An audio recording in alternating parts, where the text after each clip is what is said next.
Eva Clain considered herself, if not entirely plain, then at least not possessed of the sort of beauty that might turn heads at a ball. She was the second daughter of a country parson, and while she was well-read and witty, her dowry was modest and her prospects unremarkable. Yet none of these trifles seemed to bother her in the least, for Eva found much amusement in the follies and foibles of others, especially in the matchmaking schemes that seemed to occupy the minds of every mother in the county.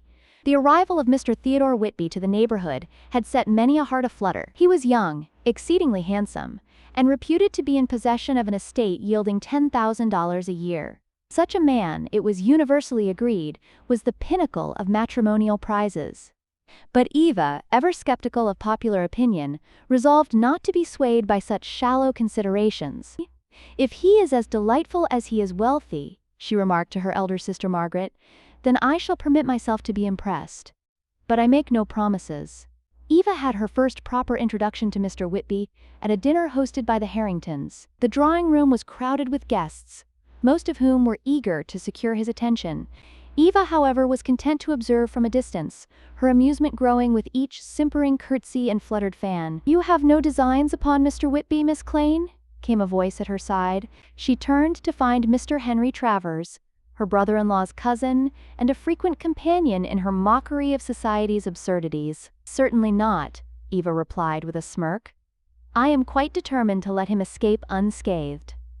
But Mr. Whitby, it seemed, had other plans. For he approached Eva not long after with a bow and a request to be introduced. Eva was taken aback, but recovered quickly, offering him her usual mix of politeness and dry wit. "Miss Clain," he said, after a lively exchange about the absurdity of London fashion, "I find your company infinitely more agreeable than any I have encountered since arriving here." "I shall take that as a compliment, Mr. Whitby," Eva replied, though she could not help but blush. Over the following weeks, Mr. Whitby seemed to seek Eva's company with increasing regularity. He walked with her in the garden after church, partnered her at dances, and even called at the parsonage under the pretext of borrowing a book. Eva found him to be clever, kind, and far more self-aware than she had anticipated. Against her better judgment, she began to feel something more than mere amusement in his presence.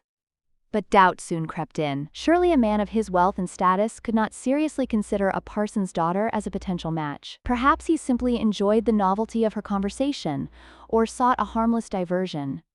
These fears came to a head at a picnic hosted by Lady Westfield. Eva, determined to avoid Mr. Whitby altogether, took refuge beneath a tree with a book. But he found her nonetheless. "You have been avoiding me, Miss Clain," he said, his tone both teasing and earnest.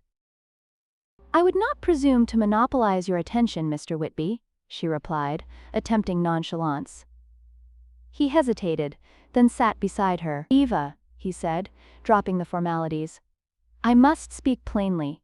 I have come to admire you more than words can express. I know I am but one of many who seek your regard, but I would rather endure your refusal than continue in uncertainty. Do you think so poorly of me as to believe I could be swayed by fortune or rank?" Eva stared at him, her book forgotten. "Mr. Whitby, I hardly know what to say." "Say you will think well of me," he said, his expression earnest. "Say you might, in time, come to care for me as I care for you." A smile broke across Eva's face, and she laughed, though it was a laugh of joy rather than derision. "Mr. Whitby, you astonish me, but if you are truly as foolish as to care for me, then I shall be equally foolish, and admit that I care for you as well." His answering smile was so radiant that Eva could not help but laugh again, and the two were soon the object of much curiosity and speculation among the other guests. But Eva cared not a whit, for she had learned that Mr. Whitby's heart was hers, and she resolved never to doubt her own worth again.